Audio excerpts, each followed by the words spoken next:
We came home from the hospital and obviously had no baby to come home to. I was kind of looking into what are all of these things that help parents after loss. And I was just like so inspired by those things and how much they helped me begin my grieving process. Meagan Wizceb and her husband Mike experienced everyone's worst nightmare, the loss of a child. It's a terrible story and a really sad story, but it's not the complete story. I'm Elizabeth Pearson Garr, and this episode of the Experience podcast is not what you may expect. It is heavy, yes, but wait until you hear what Meagan has done with her life-altering experience. I really appreciate you coming to do this. Thank you. I'm really impressed by how you could turn something that would be such a heartbreak into something that's so giving and generous, so outward focused. So can we just go back a little? Mm-hmm. So you had a healthy pregnancy? I mean, it seemed like you weren't having any complications. Yep. I myself had plenty of symptoms. I have a weird uterus, but it didn't really affect Wyatt's pregnancy at all. You know, there were things that I was high risk for, but it wasn't really affecting Wyatt at all. Every ultrasound we had was, he's such a happy little guy and he's moving all around. So there was no warning. So I was seeing doctors, high risk doctors and things because of myself. And it was at one of those high risk doctor ultrasounds that we just went in. I had felt that morning, I had known that I hadn't been feeling Wyatt move. But, you know, with kick count rules, it's like, oh, give it 2 hours, you know, to count to 10 kick counts. And I was going to have a doctor's appointment in 2 hours. So I was like, it'll be fine. But I did still kind of have it in the back of my head. And then we went to the ultrasound and there was just no heartbeat. And it was just out of nowhere. 36 weeks, 3 days was the day, day that we found out he had died. We don't know, you know, I assume it probably happened in the night because the night before was actually our last birthing class. So he was super active at the birthing class and things like that. And then the next morning he was gone. I can't even imagine that scenario. I can't imagine being in that appointment and getting that kind of news ever. But there you are. You've got the due date on the calendar, just a couple weeks away. Everything probably prepared for his arrival. How did you even handle that? Screamed a lot. I mean, I can remember like every second of finding out what the nurse said, what the doctor said, things like that. Getting in the car and calling my mom and telling her, you know, the heartbreak. Yeah. And our doctor's appointment was at the hospital. So they had said, you can go home and you can pack a bag.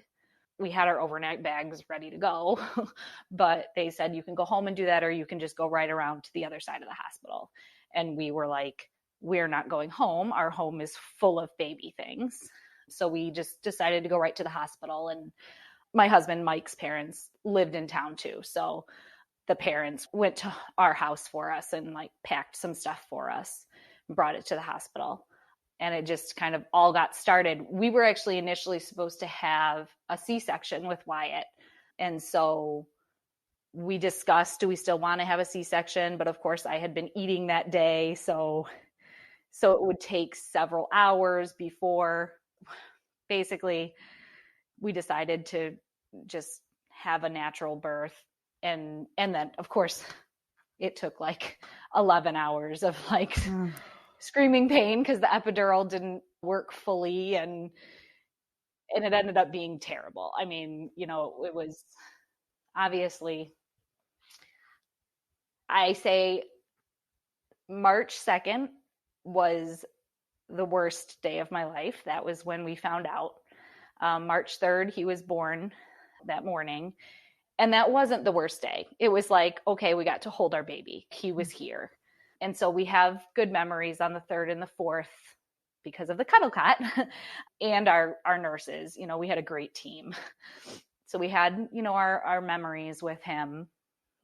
And then the 5th, when we had to leave, that was like the second worst day of just having to physically hand my baby over, and say goodbye. What a journey. Thank you for sharing it as such a personal thing. And it's really horrendous. It's such a tragedy. And you're not the only one who's had to go through this. Right. It's his story, for how sad it is. I like sharing it because I know there are so many other people who go through similar things, especially like the older generation. They're like, wow, I had none of that. They took my baby away from me and they told me to basically sweep it under the rug. Don't talk about it. For me, that's not how I grieve. I grieve by talking about it and sharing. And he was a real person. Mm-hmm. And so I'm going to share his story with whoever wants to listen. And no matter how sad it is. I mean, that's why obviously at the beginning, I used to cry all the time telling the story. And it's been 5 years now of talking about it. And it makes me more happy because it's like people want to hear about Wyatt. So I want to talk about him. Was there ever determined why he died? We did get an autopsy. That was part of the reason that we wanted the cuddle cot and ice packs and things to keep him cool. We were very much wanted answers. It was kind of twofold. I had a placenta abruption that just wasn't caught. And there was some sort of cord error. When he was born, the cord was not wrapped around him, but there were marks on different parts of his body that kind of showed that the cord obviously had been tightened around him. So they think he lost oxygen to the cord. So we don't know if the two things were connected, one caused the other. I have not personally read the autopsy report ever. I would understand. I don't want to, but we do know, it was two things. It wasn't anything genetic. So that's a positive as far as trying to get pregnant and things like that. Again, we try all along to try and find the positives and the blessings out of losing a child, which is impossible to do, but there were things that, it could have been worse. Well, I think one of the positives is what you're doing. You've created this amazing charity where you're blessing other people with all of your knowledge and then the money you're raising. So his legacy is living on through your good works. Yeah. It's amazing when people reach out who I've either never met before or people from my high school who maybe I still had no clue who they were, but they've heard of me through Facebook or, through friends of friends of friends who have said, oh, you should talk to Meagan. She's gone through this. And it's like, wow, I had no idea that I was making, that much of an impact of people from far away. Or that's one thing that I've learned in this podcast is people just speaking out and realizing we're not alone. Like people who are willing to kind of share their truths or their hardships or their real selves, and just that feeling of, oh, I'm not the only one who's going through this. If it's just a bad day to a major life tragedy, you're never really alone. There's always other people who can understand and support you. And that's kind of a beautiful thing about not just keeping it to yourself. Yes. And there's a lot of bad things about social media, but one of the great things about social media is finding others who can support you or who you can support. So for sure, that is something that has actually been another blessing, is being able to find like the support groups and the friends and things like that. Can you tell me a little bit about how Wishes for Wyatt came about and how you were able to kind of channel your energy that way? Yeah. So it was almost an immediate thing. We came home from the hospital and obviously had no baby to come home to. And it was just, I immediately started doing research into cuddle cots because I had obviously no clue what that was until one of the nurses explained to me what it was in the hospital. And then a few weeks later, we received our Wyatt bear, which is the weighted bear. So I was kind of looking into what are all of these things that help parents after loss. And I was just like so inspired by those things and how much they helped me begin my grieving process, that I knew right away, I want to do something with Wyatt's legacy and start raising money for these two specific things. Because I felt like if that's where I can focus my attention, obviously it was a huge amount of sadness and grief at the time, but it gave me something to look forward to, or something to spend my mind thinking about other than how sad I was.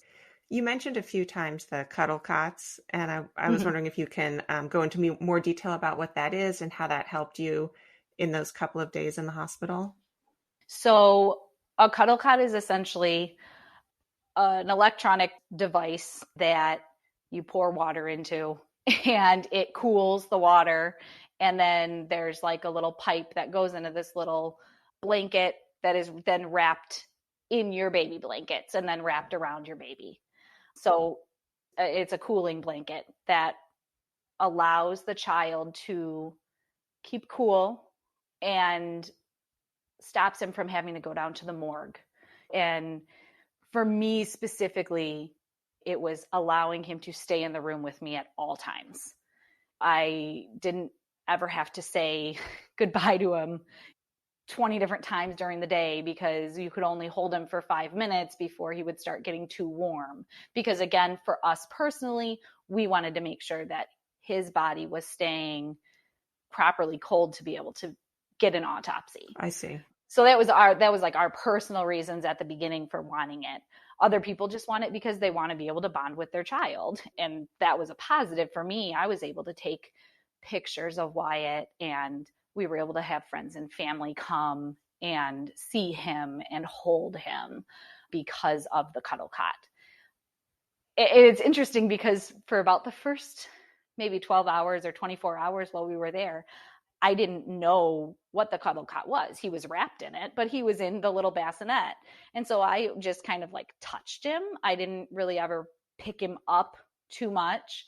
And then one of the nurses finally told me, like, you can sleep with him if you want. He's wrapped in this thing called a cuddle cot.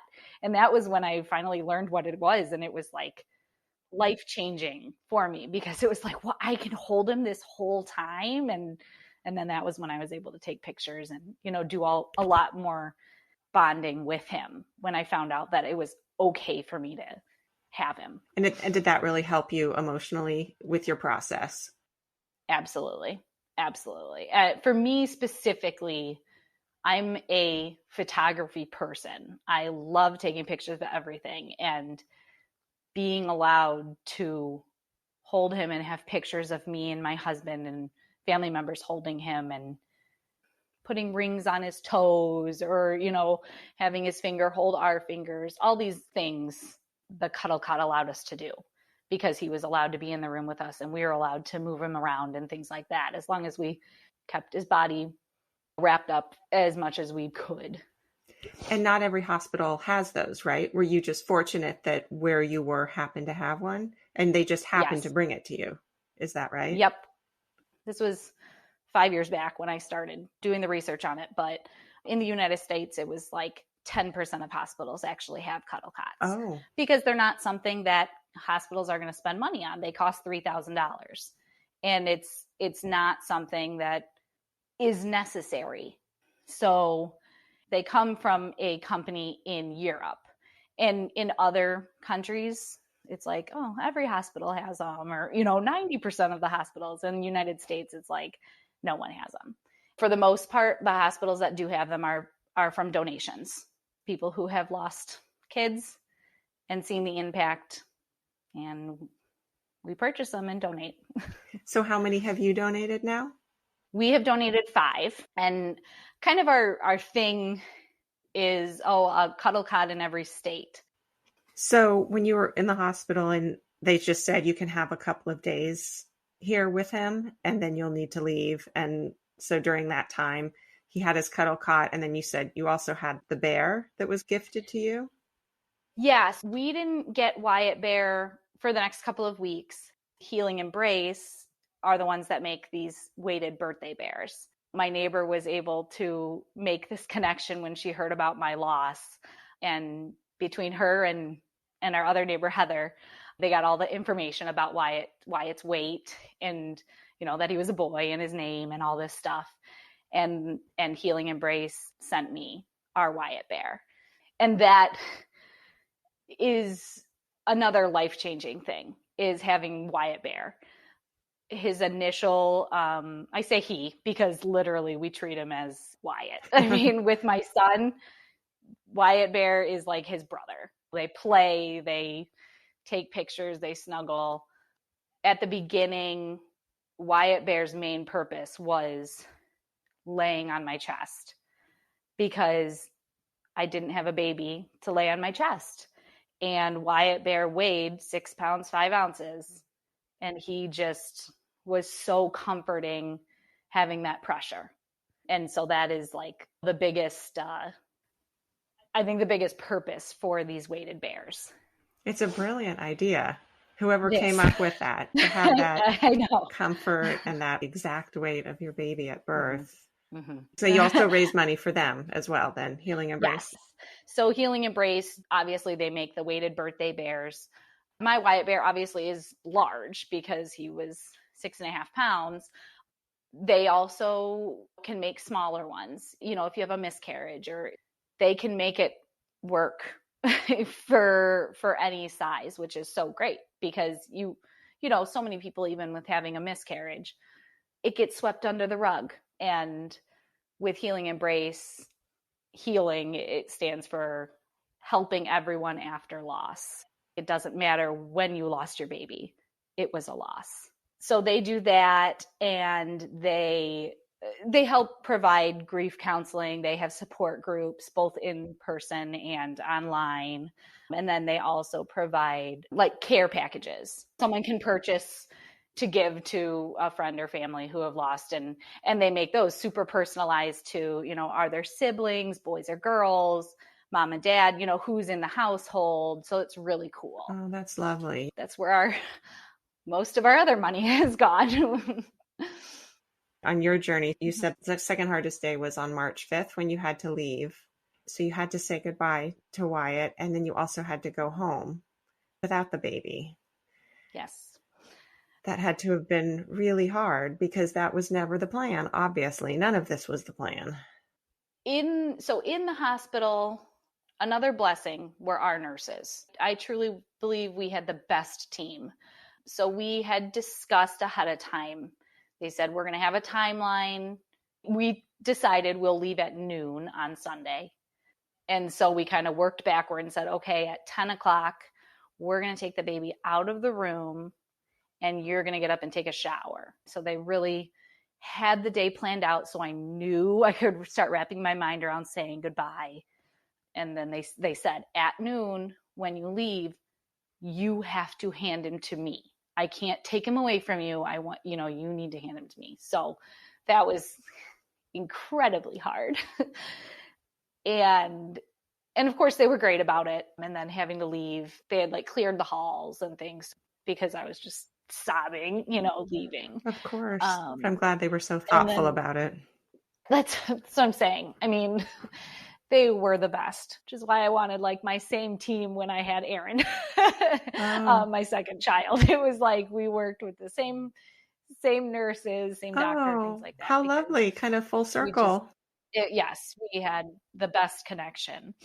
So over the weekend while we were in the hospital, our families did go to our house and just kind of collected everything and put as much as they could in Wyatt's closet, and anything that couldn't fit in the closet was just kind of like against a wall in his room.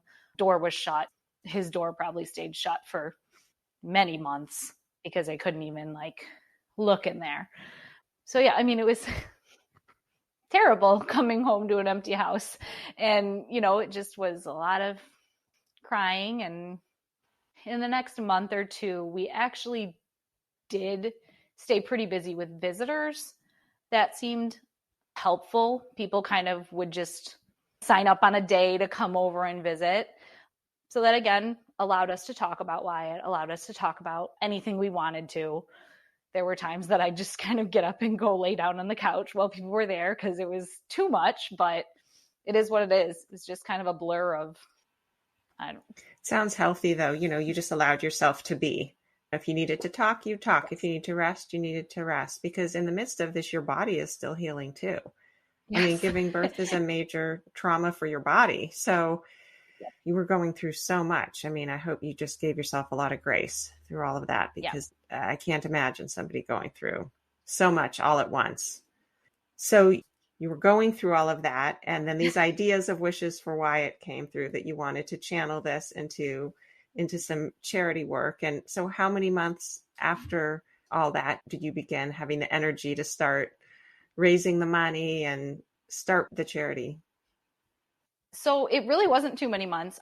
I was a nanny at the time. And so my boss was in marketing. And so she helped me start creating a website. We lost Wyatt in March. I can't remember if we started the website in June or July. So it was just a few months of brainstorming, getting some ideas, getting our story written down, and okay, what are the things we wanted to raise money for?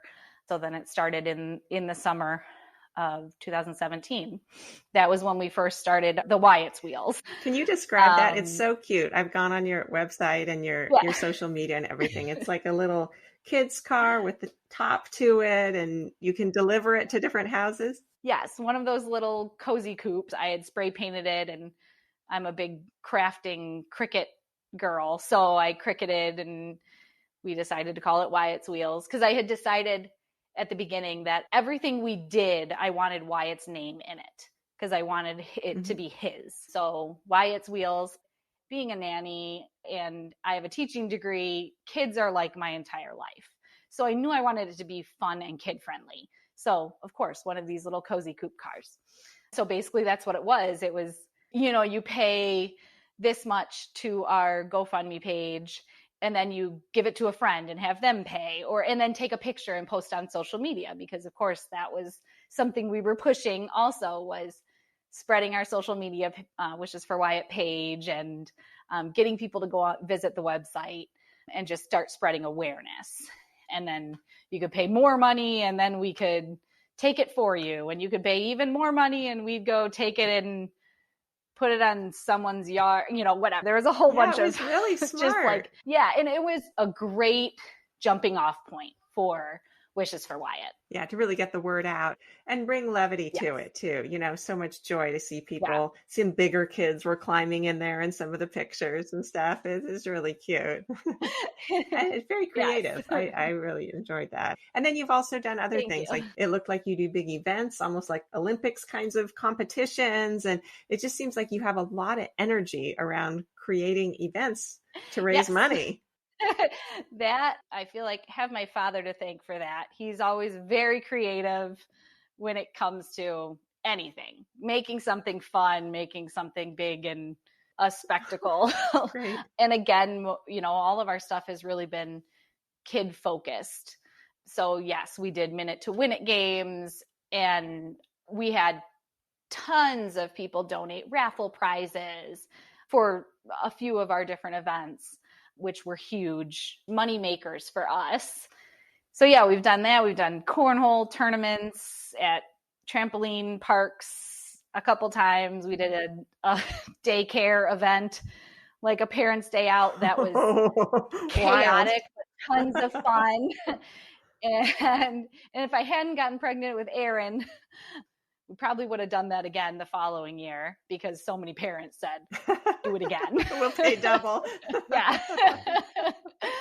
And then since COVID hit, we obviously had to move a lot more stuff online. So prior to COVID, we started apparel sales, because once again, I like to craft and do my Cricut. So I make apparel. And then once COVID hit, we really did March Madness. And we just finished our third year of March Madness, which is great because it gets the word out to a lot of people on social media, and it's not terribly difficult for me to set up, and people are still able to get involved, and word still gets out. Awareness is still happening, but we're not all getting together in one big group.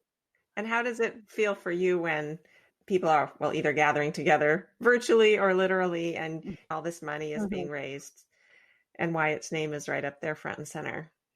It's amazing. I love it because I think that it's spreading so much awareness every time somebody goes to our Facebook page or someone comments on something or, anything, or someone new is getting involved, because you don't know everybody's stories. You don't know why they've signed up, or, maybe they feel this personally, or maybe they're just like, hey, I just wanted to do a cornhole tournament. That's fine with me. I don't care what your reasons are. The point is you're here, you're getting involved, and you're helping us spread the word. Yeah. I love it. So you mentioned your son. He's 2.5, you said, Erin? Yes. So a couple years after you lost Wyatt, you got pregnant again. Yes. We actually started trying just a few months after losing Wyatt, but we then had unexplained infertility. Oh. So we went add through heartbreak to heartbreak. Infertility. Oh yeah. Yes. It was a lot. It took us 10 months to get pregnant with Wyatt to begin with, but with no extra anything. It was just us trying, and that was hard enough. And then to lose him. And then when we started trying again, it again just wasn't working. So we worked with our same doctor and ended up having to go to IVF specialists, and went through that whole process. Had several rounds of Clomid, IUIs, and 2 rounds of IVF and then we finally got pregnant with Erin. But once again, the blessings that I find out of these things is going through the infertility process was so hard that having Wishes for Wyatt to focus on was a great thing for me. If I had gotten pregnant right away, I don't know that I would have been able to grieve Wyatt for as long as I did. I wouldn't have been able to build Wishes for Wyatt and really do all of these events. So yes, it was terribly hard while it was happening, but when you go back and look at it, I feel like it happened the way it needed to happen.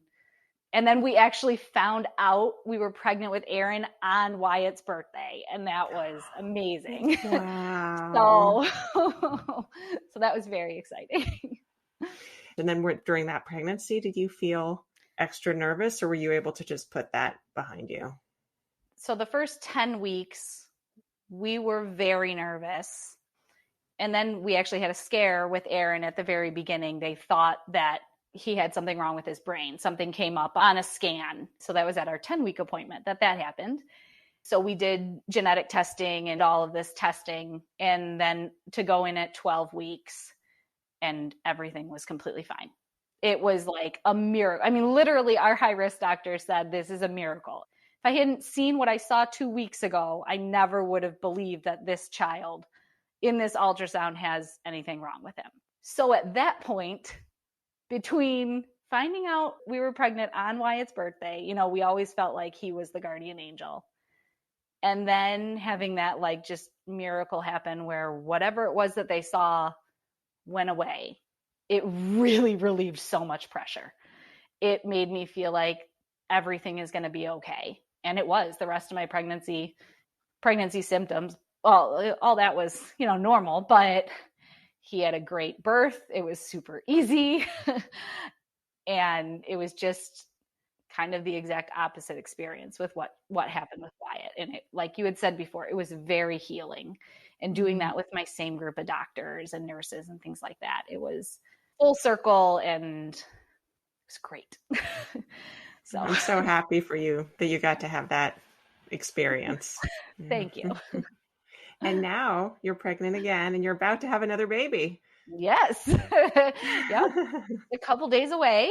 Having had the good pregnancy with Erin and the good experience, it has been a lot easier to stay calm and not over exaggerate anything. There have definitely been little things here and there that I'm like, okay, we're still going to call the doctor. We're still going to get an extra scan, but yeah, a few more days. I assume you talk about Wyatt a lot with Erin, and he's still an active part of your family. Yep, absolutely. Whenever we do family photos or Easter, Christmas, we have our Wyatt bear in our photos. And, you know, he gets Aaron Christmas presents and Easter presents. That's just our special traditions that we're starting with him. And he's in his pictures are all over our house. Cause like I said, I'm a picture person. Aaron knows who he is, you know, so we say good night to him at night, things like that. So being only 2.5, he's not quite, doesn't understand everything, but he is very much a part of our life and will always be a part of our life. I wanted to read something that you had written because I thought it was really moving and see how you react to it now. Before March, I had never seen myself as brave. I never really had a reason to be, but having to leave my baby at the hospital on March 5th, 2017 changed me. Now I live so that my child will not be forgotten, and so his precious life had meaning. Bravery for me is waking up each day, smiling and optimistic that God has a plan for Wyatt, sharing his story with the world, and not being afraid to cry when my emotions get the best of me. And I just think that's so lovely because I think everybody is brave. And I'm glad that you were able to see your bravery come out through this, because to go through something like this took so much strength and courage. And now to be able to talk about it and to share it with others shows another level of your strength and courage. And so I'm glad that you can see that in yourself. And I'm grateful that you are sharing it with other people. Thank you. Definitely. I mean, it completely changed our lives and the lives of so many people in my family and friends. But I mean, like I said before, everybody's different. You know, everyone reacts to grief differently. But for me, sharing his story is something that makes me happy.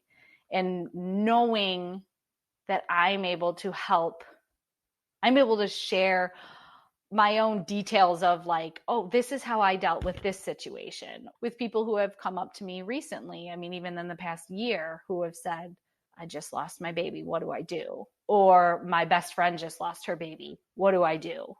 Being able to share, okay, I'm starting this off by saying everyone is different. So, you know, you do what you want to do or react how you want to react. But here's how I reacted to X, Y, and Z. Negative comments or comments that people make thinking they're helping, but really it's like, okay, you've never been in this situation, so you don't know. Trying to give people who are truly trying to help a little bit of grace in that they don't know the thing they said could be offensive. They're just trying to help. Look at it from their side. It is true. People don't know what to say when somebody has lost a family member, particularly. There's a lot of, should I say anything? Should I ignore them? Should I bring it up? Should I not bring it up? And mostly what I've heard is just be there. Like, just tell them that you care and you love them. But it is true. If you haven't walked in those shoes, really no need to offer advice. I know. Yes. Yes. Especially, I think my best piece of advice is tell them if you want to talk about your baby, tell them you want to talk about your baby. Say, this makes me happy. It might make me cry, but it makes me happy. And if you don't want to, then same thing. Say, I'd rather not talk about it right now. Yeah. People aren't mind readers. Yeah. Yeah. And accept help. That's the biggest thing I think I learned was if someone offers you help, accept it. It'll make them feel better because they feel like they're doing something. And it'll make you feel better because then you don't have to cook a meal or you don't have to get groceries that day or, you know, anything. Another piece of advice for your next couple months with a new baby. Yes. Accept all the help again. What are some other resources that were particularly helpful for you in your process of grieving? Were there support groups, either online or local, or what do you think was most helpful for you? For me, the best support groups that I was involved in and still am involved in are online, like Facebook support groups, because I like being able to search my question or, you know, search the thing that I'm having trouble with and not actually like write about it. But it's like, oh, this group of 10,000 people, someone else has had this same issue. So I like that. And then obviously you're reading so many people's stories and getting to bond with people that way. I saw a counselor briefly a few months after my loss. It didn't really work out for me. I felt like I was already kind of knowing what I needed to do. So what I was getting out of counseling sessions wasn't supporting me in the ways that I needed to, I guess. And we never did group therapies or anything like that in person, other than, I mean, I have like 2 best friends who I've met. One is the founder of Healing Embrace. She and I are best friends. We talk several times a day. And then another friend that lost her daughter shortly after we lost Wyatt. So the 3 of us really became close friends. So I guess we're our own little support group. And we've all had children since then. So we supported each other through the pregnancy after loss, everything, and parenting after loss. So those things are my most important thing, are like my little tribe of lost moms that totally understand and you can run to for anything, and they'll give you advice they can, or, you know, share experiences, share stories, or just sit there with you and cry with you or be mad with you, or, you know, whatever you're feeling at the time. Because it's just those people who have been through similar situations and can get it. They're just kind of holding space for you for what you need at that time, and you could do the same for them. It's good to have people like that are outside. I mean, you've got your husband, but he's in the same space, in the same literal space, and dealing with the same issues. So I think it's wonderful to have other friends too that can support. And of course, that's of course beside the point of saying like our families and friends have been another blessing. You know, we've had a very supportive group of family and friends who all acknowledge Wyatt, which is such a huge thing. In our families, Wyatt was the first grandchild, and then also like the first huge loss. So the way that people have just kind of like let us lead, this is how we want to remember Wyatt. They let us do it and they talk about him. So we've been very lucky in that way too. So I don't want to leave them out. Yeah. I really admire you for turning your pain into so much promise for other people. And also, like you said, spreading the awareness, keeping Wyatt's memory front and center. It's really admirable what you've done. Thank you. I really appreciate it. Thank you so much for wanting to do this. I appreciate you making the time, especially in this really busy time of your life. So Aaron's asleep now. We're good. Oh, he's pretty good about going to bed then. Yeah, I'm sure he's probably asleep or reading books. He's pretty good at going to bed. And Mike's dealing with it, so whatever. That's good. Well, I wish you the best, and I thank you for taking the time to do this, and it's been lovely to talk with you. Yes, it was great. Thank you so much. To me, Meagan embodies strength, courage, and beauty. Creating something to help others in the midst of her own suffering shows the best of humanity.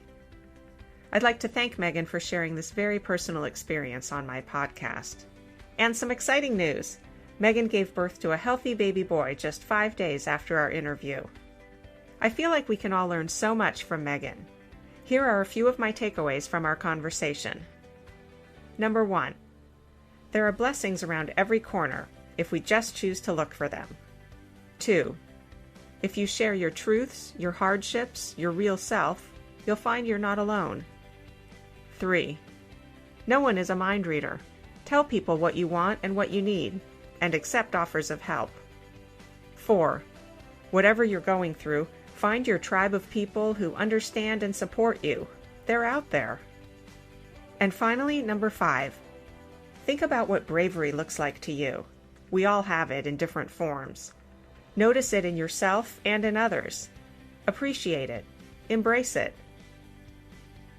If you're interested in learning more about Wishes for Wyatt, check out the show notes for this episode on our website, theexperiencepodcast.net. You can also sign up for our newsletter there and find out how to follow us on social media. If you're enjoying this podcast, I'd be so grateful if you'd tell a few friends about it too. I'm Elizabeth Pearson Garr. Thank you for joining The Experience.